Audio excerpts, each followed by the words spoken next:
অবশেষে পুলিশের হাতে ধরা পড়েছে সেই ভয়ঙ্কর স্কুল ড্রেস পরা খুনি। থ্রিলার সিনেমার ক্লাইম্যাক্সকেও হার মানানো অভিযানে যবনিকা পতন হল মোহাম্মদপুরের সেই রোমহর্ষক ঘটনার। মা ও মেয়েকে নিজের হাতে শেষ করে দিয়ে ঠান্ডা মাথায় বোরকা পাল্টে নিহত মেয়ের স্কুল ড্রেস পরে যে নারী পালিয়েছিল, ভেবেছিল পুলিশের চোখ ফাঁকি দিয়ে মিশে যাবে জনতার ভিড়ে। তার সেই স্বপ্ন পূরণ হল না। শুধু ঝালকাঠি থেকে স্যাটেলাইট প্রযুক্তি আরও অত্যাধুনিক ট্র্যাকিংয়ের ফাঁদে পা দিয়ে এখন সে পুলিশের হাতের মুঠোয়। শুধু সে একা নয়, আর এই মাস্টার প্ল্যানের পিছনের মূল হোতা তার স্বামী রাব্বিও এখন জেলে। কিভাবে মাত্র কয়েক ঘন্টার ব্যবধানে পাল্টে গেল দৃশ্যপট? কিভাবে গ্রামের নিভৃত কোণ থেকে এই কুখ্যাত দম্পতিকে খুঁজে বের করল পুলিশ? আর রিমান্ডে কি ভয়ঙ্কর তথ্য বেরিয়ে আসে তাদের মুখ থেকে? চলুন আজকের ভিডিওতে উন্মোচন করি সেই রোমহর্ষক গ্রেফতার অভিযান এবং নির্মম হত্যাকাণ্ডের পেছনের আসল রহস্য। গল্পটা সিনেমার মতো মনে হলেও এটি আমাদের ঢাকার বাস্তব চিত্র। মোহাম্মদপুর শাহজাহান রোডে ঘটে যাওয়া মা ও মেয়ে কাণ্ডটি পুরো দেশকে স্তব্ধ করে দিয়েছিল। কিন্তু সবচাইতে বড় স্বস্তির খবর হল প্রধান আসামি গৃহকর্মী আয়েশা এবং তার স্বামী রাব্বি এখন পুলিশ কাস্টাডিতে। পুলিশ সূত্রে জানা গেছে, হত্যাকাণ্ডের পর আয়েশা অত্যন্ত দ্রুততার সাথে ঢাকা ত্যাগ করে। সে ভেবেছিল প্রত্যন্ত অঞ্চল ঝালকাঠিতে গিয়ে গা ঢাকা দিলে হয়তো কেউ তাকে খুঁজে পাবে না। কিন্তু সে জানত না বর্তমান প্রযুক্তি আর গোয়েন্দা নজরদারি এখন কতটা শক্তিশালী। মোহাম্মদপুর থানা পুলিশ এবং ডিএমপির গোয়েন্দা টিমের যৌথ প্রচেষ্টায় এই অপারেশনটি সফল হয়। পুলিশ বলছে এটি সাধারণ কোনো গ্রেফতার অভিযান ছিল না। আসামিদের অবস্থান নিশ্চিত করতে রীতিমতো স্যাটেলাইট ইমেজের সহায়তা নেওয়া হয়েছে। একটা চুরির কেস বা মার্ডার কেস সলভ করতে স্যাটেলাইট প্রযুক্তির ব্যবহারের মানে হল প্রশাসন এই ঘটনাটিকে কতটা গুরুত্বের সাথে নিয়েছিল। ঝালকাঠির সেই গোপন আস্তানা থেকে যখন আয়েশাকে গ্রেফতার করা হয়, তখন তার কাছ থেকে উদ্ধার করা হয় চুরি যাওয়া স্বর্ণালঙ্কার, মোবাইল ফোন এবং ল্যাপটপ, যা প্রমাণ করে লুটপাটের উদ্দেশ্যেই এই পৈশাচিক হত্যাকাণ্ড ঘটানো হয়েছিল। তবে এর পেছনে অন্য কোনো গভীর ষড়যন্ত্র আছে কিনা তা বের করতে তাকে ঢাকায় এনে রিমান্ডে নেওয়া হয়েছে। এখন প্রশ্ন হলো, কেন পুলিশকে এতটা হাইপ হতে হলো, আর কিভাবেই বা 4 দিনের পরিচয়ে একটা মেয়ে এত বড় ঘটনা ঘটিয়ে ফেলল? চলুন ফিরে যাই সেই অভিশপ্ত সোমবারের সকালে। মোহাম্মদপুরের সেই ফ্ল্যাট গৃহকর্তা আজিজুল ইসলাম সকালে যখন পেশাগত কাজে উত্তরার স্কুলের উদ্দেশ্যে বের হন, তখনও সবকিছু স্বাভাবিক ছিল। সিসিটিভি ফুটেজে দেখা যায় সকাল 7:51 সাদা বোরকা পরা এক নারী ফ্ল্যাটে প্রবেশ করছে। এই নারী হলো সেই আয়েশা, যাকে মাত্র 4 দিন আগে কাজের মেয়ে হিসেবে নিয়োগ দেওয়া হয়েছিল। লক্ষ্য করার বিষয় হল, প্রবেশের সময় তার হাবভাব ছিল খুবই স্বাভাবিক, কিন্তু তার মনের ভেতর যে এক ভয়ঙ্কর ছক ঢাকা ছিল তা কেউ খুনা করেও টের পায়নি। সময় গড়িয়ে চলে সকাল 9:35। সিসিটিভি ক্যামেরায় ধরা পড়ে এক অদ্ভুত দৃশ্য। যে নারী সাদা বোরকা পরে ঢুকেছিল, সে বেরোচ্ছে কিশোরী মেয়ে স্কুল ড্রেস পরে। কাঁধে স্কুল ব্যাগ, হাতে ল্যাপটপের ব্যাগ আর মুখে মাস্ক দেখে মনে হবে বাসার মেয়ে নাফিজা বুঝি স্কুলে যাচ্ছে। গেটের দারোয়ান বা কেয়ারটেকার কারোরই সন্দেহ হয়নি, কারণ এই ছদ্মবেশ ছিল নিখুঁত। কিন্তু এই স্কুল ড্রেসের আড়ালে আসলে পালাচ্ছিল এক ঠান্ডা মাথার খুনি, যে মাত্রই 2টি তাজা প্রাণকে নিথর করে দিয়ে এসেছে। দুপুর গড়িয়ে বিকেল হয়। আজিজুল ইসলাম বারবার তার স্ত্রীকে ফোন করেন, কিন্তু কোনো সাড়া নেই। উদ্বিগ্ন হয়ে বাসায় ফিরে তিনি দেখেন দরজা বাইরে থেকে আটকানো।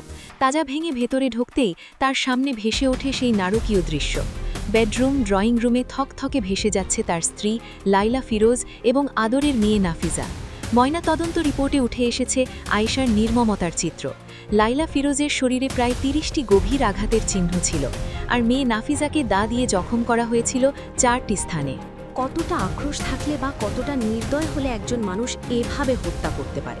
তদন্তে পুলিশ জানতে পারে আয়েশা গত 4 দিন ধরেই বাসায় কাজ করলেও সে ছিল এক রহস্যময় চরিত্র। সে কাজের সময় সবসময় মুখ ঢেকে রাখত, বোরখা বা নিকাব খুলত না।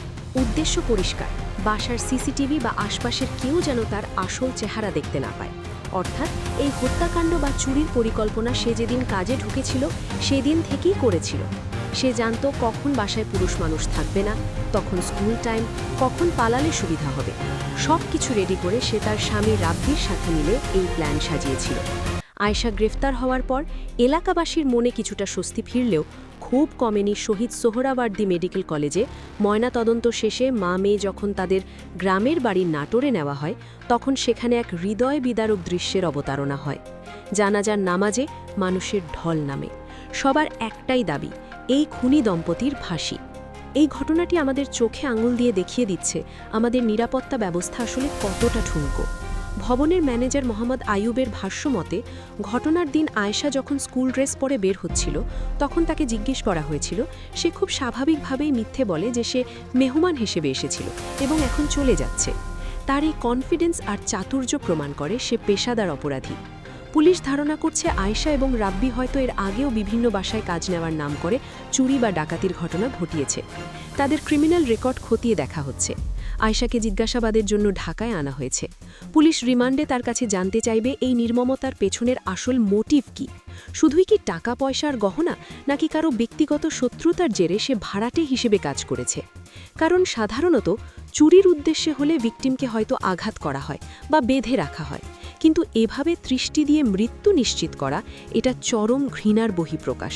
এদিকে মা মেয়েকে হত্যা করে স্কুল ড্রেস পরে পালিয়ে যাওয়ার নেপথ্যে উঠে এসেছে ভয়ঙ্কর তথ্য। পুলিশের একটি সূত্র জানিয়েছে, বাসার মালামাল চুরি করে নেওয়ার সময় মা লায়লা আফরোজের কাছে আয়েশা ধরা পড়ে। এক পর্যায়ে লায়লা আফরোজ তাকে আটকে পুলিশে ফোন দিতে গেলে আয়েশা ধারালো ছুরি দিয়ে উপর্যুপরি আঘাত করে তাকে হত্যা করে। মায়ের চিৎকার শুনে ঘুম থেকে উঠে মেয়ে নাফিজা বিনতে আজিজ দৌড়ে ড্রয়িং রুমে এসে মাকে রক্তাক্ত অবস্থায় দেখতে পায়। ওই সময় খাত গৃহকর্মী তাকেও ধারালো ছুরি দিয়ে উপর্যুপরি আঘাত করে হত্যা করে এবং এরপর স্কুল ড্রেস পরে পালিয়ে যায়। পুলিশের সূত্র আরও জানিয়েছে, মা মেয়েকে হত্যার পর আয়েশা বাসা থেকে বিপুল পরিমাণ সোনা, ল্যাপটপ ও মোবাইল ফোন নিয়ে পালিয়ে যায়। চুরি করতে গিয়ে লায়লা আফরোজ দেখে ফেলায় তাকে বিশেষ চাইনিজ ছুরি দিয়ে আঘাত করে হত্যা করা হয়। ঘটনাস্থলে মেয়ে উপস্থিত হওয়ায় তাকেও হত্যা করে। গ্রেপ্তারের পর তার কাছে 6 ভরি সোনা, একটি ল্যাপটপ, একটি মোবাইল ফোন ও হত্যায় ব্যবহৃত ধারালো ছুরি উদ্ধার করা হয়েছে। Dhaka metropolitan police DMP Tejgaon বিভাগের অতিরিক্ত উপপুলিশ কমিশনার এডিসি জুয়েল রানা জানিয়েছেন, হত্যাকাণ্ডের বিষয়ে আগামীকাল সংবাদ সম্মেলনের মাধ্যমে বিস্তারিত জানানো হবে। তদন্ত সূত্র বলছে, গৃহকর্মী নিজের আসল নাম ও ঠিকানা গোপন করেছিলেন এবং বাসার কাজে যোগ দেওয়ার সময় সঙ্গে কোনো মোবাইল ফোনও ছিল না। পরে যে ফোনটি নিয়ে গেছেন সেটি বাসা থেকে বেরিয়েই বন্ধ করেন। আশেপাশের সিসিটিভি ক্যামেরার বেশিরভাগই অচল থাকায় তাকে শনাক্ত করতে ম্যানুয়ালভাবে বিভিন্ন পদ্ধতি অনুসরণ করতে হয়েছে। শুরুতহাল প্রতিবেদনে বলা হয়, লায়লা আফরোজের শরীরে প্রায় 30টি এবং নাফিসার দেহের 4টি ছুরিকাঘাতের চিহ্ন রয়েছে। মোহাম্মদপুর থানার ভারপ্রাপ্ত কর্মকর্তা মেজবা উদ্দিন জানিয়েছেন, হত্যার কারণ এখনও স্পষ্ট নয়। ময়না তদন্ত শেষে মঙ্গলবার সকালে মা মেয়ের মরদেহ নাটোরে পৌরসভার দক্ষিণ বড়গাছায় নেওয়া হয়। জোহরের নামাজের পর জানাজা শেষে তাদের দাফন সম্পন্ন হয়েছে। সবচেয়ে বড় যে শিক্ষাটি আমরা এই ঘটনা থেকে পেলাম তা হলো অসতর্কতা। আমরা অনেকে অনেক সময় পরিচয় না জেনে এনআইডি কার্ড যাচাই না করেই বাসায় গৃহকর্মী নিয়োগ দেই। এই সুযোগটাই নেয় অপরাধীরা। আয়েশাও ঠিক এই সুযোগটাই নিয়েছিল। সে তার আসল পরিচয় গোপন রেখেছিল, মুখ দেখেনি, আর পরিবারটিও সরল বিশ্বাসে তাকে আশ্রয় দিয়েছিল। ফলাফল, পুরো পরিবার ধ্বংস। পুলিশের এই দ্রুত গ্রেফতার অভিযান অবশ্যই প্রশংসার দাবিদার। বিশেষ করে স্যাটেলাইট টেকনোলজি ব্যবহার করে আসামির লোকেশন বের করা, এটা বাংলাদেশ পুলিশের সক্ষমতার এখন নতুন অধ্যায়। কিন্তু গ্রেফতারই শেষ কথা নয়, এখন প্রয়োজন দ্রুত বিচার নিশ্চিত করা। চার্জশিট থেকে শুরু করে রায় কার্যকর হওয়া পর্যন্ত যেন কোনো দীর্ঘসূত্রিতা না হয়, সেটা এখন জনগণের প্রত্যাশা। আপনারা যারা ভিডিওটি দেখছেন তাদের কাছে একটি প্রশ্ন রাখতে চাই, শুধুমাত্র চুরির জন্যেই কি এমন জঘন্য কাণ্ড, নাকি এর পেছনে আরও বড় কোনো চক্র কাজ করছে? আর এই ধরনের ছদ্মবেশী অপরাধীদের রুখতে আমাদের আসলে কি করা উচিত? আপনার সুচিন্তিত মতামত কমেন্ট বক্সে অবশ্যই জানাবেন। আজকের মতো এখানেই শেষ করছি, তবে যাওয়ার আগে বলে যাই, নিজের নিরাপত্তা নিজের হাতে। কাউকে বিশ্বাস করার আগে 10 বার ভাবুন। আর এমন সব ঘটনার পুঙ্খানুপুঙ্খ বিশ্লেষণ পেতে খবর রূপান্তরের সাথে থাকুন। চ্যানেলটি সাবস্ক্রাইব করে লাইক ও শেয়ার দিয়ে আমাদের উৎসাহিত করুন। দেখা হবে আগামী ভিডিওতে। ততক্ষণ ভালো থাকুন, সতর্ক থাকুন। আল্লাহ হাফেজ।